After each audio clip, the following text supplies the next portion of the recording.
Hello everyone, কেমন আছেন আপনারা সবাই? আশা করি আপনারা সবাই ভালো আছেন and welcome to my channel. আজকের রেসিপি হট মিল্ক কেক বা টি কেক। এই হট মিল্ক কেক বানানোর জন্য দুধটা কি একদম ফুটন্ত অবস্থায় লাগবে নাকি একদম হালকা গরম অবস্থায়? কোথাও কিন্তু সঠিকভাবে বলে দেওয়া নেই, কিন্তু আজকে আমি আপনাদেরকে একদম সঠিকভাবে বলে দেব যে কতটা গরম দুধ আপনাদের ব্যবহার করতে হবে এই হট মিল্ক কেক বানানোর জন্য। একদম সহজ একটা রেসিপি, খুব সহজে আপনারা তৈরি করে নিতে পারবেন আর একদম পারফেক্ট আপনাদের এই হট মিল্ক কেক রেডি হয়ে যাবে। খুব সফট, খুব স্পঞ্জি এই কেক খেতে কিন্তু দারুণ লাগে। আজকের ভিডিওটা যদি আপনাদের ভালো লাগে তো অবশ্যই একটি লাইক করবেন আর আমার চ্যানেলে নতুন এসে থাকলে চ্যানেলটাকে সাবস্ক্রাইব করবেন। চলুন তাহলে দেখে নিই আজকের রেসিপিটা। প্রথমেই একটা সসপ্যানে আমি নিয়ে নিচ্ছি হাফ কাপ দুধ। এই দুধটা আমি আগে থেকেই জাল করে নিয়েছিলাম, তাই এখন আর জাল করার দরকার নেই। আর তাতে দিয়ে দিচ্ছি 1 টেবিল চামচ বাটার। এই বাটারটা কিন্তু একদম হোমমেড আর এর রেসিপি আমার চ্যানেলে অলরেডি আছে, আপনারা চাইলে দেখে নিতে পারেন, আমি লিঙ্কটা ডেসক্রিপশনে দিয়ে দেব। এখন একদম লো ফ্লেমে আমাদের বাটারটাকে মেল্ট করে নিতে হবে। দুধটাকে আমাদের একদম ফোটানোর দরকার নেই, জাস্ট বাটারটা মেল্ট হয়ে গেলেই আমরা দুধটাকে কিন্তু নামিয়ে নেব। আর এই প্রসেসটা কিন্তু অবশ্যই আপনাদের আগে করে নিতে হবে। সেটা কেন করে নিতে হবে পরে বলছি। আর দুধটা নামানোর আগে আমি এখানে অ্যাড করে দিচ্ছি 1 টিস্পুন ভ্যানিলা এসেন্স। এই গরম অবস্থায় ভ্যানিলা এসেন্সটা দিয়ে ভালো করে মিশিয়ে নিয়ে দুধটাকে এখন সাইডে রেখে দেব। এবার চলুন আমরা ব্যাটারটা রেডি করি। তার জন্য একটা মিক্সিং বোলে নিয়ে নিচ্ছি আমি 2টো ডিম। আর এই ডিম দুটোকে খুব ভালো করে কিছুক্ষণের জন্য একটু ফেটিয়ে নেব। আপনারা চাইলে কিন্তু এই কাজটা মিক্সিতেও করে নিতে পারেন, খুব তাড়াতাড়ি হয়ে যাবে। তো ডিম দুটোকে খুব ভালো করে ফেটিয়ে নেওয়ার পর আমি এর মধ্যে দিয়ে দেবো 1/4 কাপ সাদা তেল। আর সাদা তেলটা দেওয়ার পরেও কিন্তু আরও কিছুক্ষণের জন্য আমাদের এটাকে খুব ভালো করে মিশিয়ে নিতে হবে। সাদা তেলটা ভালো করে মিশানো হয়ে গেলে দিয়ে দেবো হাফ কাপ চিনি। এখানে আপনারা চাইলে গুঁড়ো করা চিনিও ব্যবহার করতে পারেন। এখন এটাকে ততক্ষণ ফেটাতে হবে যতক্ষণ না চিনিটা খুব ভালো করে গলে যায়। আর কিছুক্ষণের মধ্যেই দেখবেন প্রায় 3 থেকে 4 মিনিট খুব ভালো করে ফেটিয়ে নিলেই দেখতে পাবেন যে একদম কালারটা কিন্তু চেঞ্জ হয়ে যাবে, একটু সাদা সাদা হয়ে যাবে। তখন আমরা এর মধ্যে অ্যাড করে দেব 1 কাপ ময়দা। ময়দাটা কিন্তু আমি আগে থেকেই চেলে নিয়েছি। আর দিয়ে দেব সামান্য লবণ, 1 টিস্পুন বেকিং পাউডার। এখন সব কিছুকে খুব ভালো করে হালকাভাবে কিন্তু আমাদের মিশিয়ে নিতে হবে। আর একই ডাইরেকশানে ঘোরাতে ঘোরাতে এটাকে ভালো করে মিশিয়ে নিতে হবে। এই যে দেখুন একদম পুরোপুরি ভালো করে মেশানো হয়ে গেছে।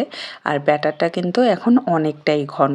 ভালো করে মেশানো হয়ে যাওয়ার পর অ্যাড করে দেব আমরা যে দুধটা গরম করে রেখেছিলাম, সেই দুধটা কিন্তু এই সময় এর মধ্যে ঢেলে দেব। এটা কিন্তু একদম ফুটন্ত গরম দুধ না, আমরা যেহেতু প্রথমেই এটা রেডি করে রেখেছিলাম তাই দুধটা কিন্তু অনেকটাই ঠান্ডা হয়ে গেছে। মানে একদম ঠান্ডা হয়ে যাবে না, হালকা একটু গরম থাকবে।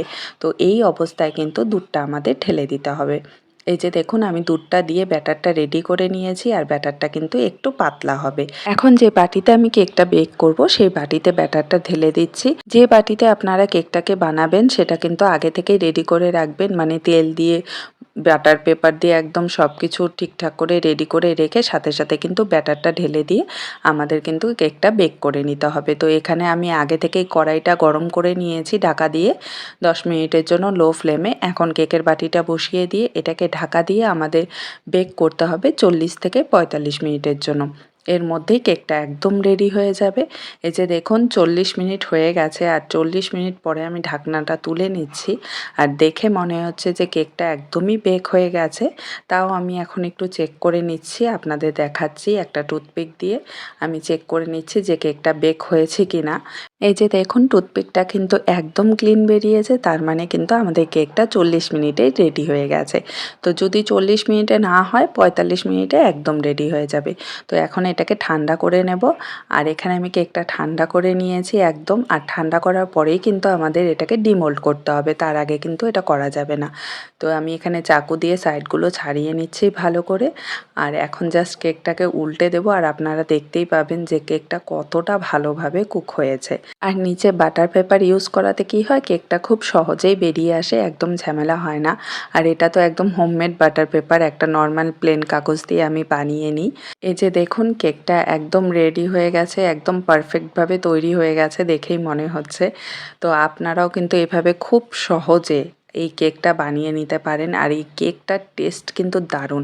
আমি আপনাদের কেটে দেখাচ্ছি যে কেকটা কতটা ভালো করে কুক হয়েছে আর এতটা স্মুথ হয়েছে, এতটা সফট হয়েছে কেকটা।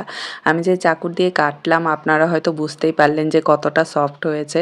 এই যে দেখুন ভিতরটা খুব ভালো করে কুক হয়েছে। স্পঞ্জ কেকের থেকে কিন্তু এই কেকটা দেখতে একদমই আলাদা হয়, কারণ এটা একদম স্মুথ হয়, একদম সফট হয়। আর স্পঞ্জ কেকটার মধ্যে একটু জালি জালি ভাব থাকে, কিন্তু এটার মধ্যে কিন্তু সেটা থাকবে না। তো আপনারা দেখতেই পাচ্ছেন যে কেকটা কতটা ভালোভাবে রেডি হয়েছে। আপনারাও এইভাবে রেডি করে নিতে পারবেন একদম খুব সহজে। আর দুধটা কিন্তু একদম ফুটন্ত অবস্থায় দিতে যাবেন না, তাহলে কিন্তু আপনাদের কেকটা একদমই ভালোভাবে তৈরি হবে না। যখন একটু ঠান্ডা হয়ে যাবে, হালকা গরম থাকবে, সেই অবস্থায় কিন্তু আমাদের দুধটা অ্যাড করতে হবে। আর তারপর তো রেজাল্ট আপনাদের সামনেই আছে, একদম perfect hot milk cake ready. আজকের রেসিপিটা আপনাদের কেমন লাগলো কমেন্টে কিন্তু আমাকে অবশ্যই জানাবেন। দেখা হবে আপনাদের সাথে একটি নতুন ভিডিওতে। ভালো থাকবেন, সুস্থ থাকবেন। Bye bye.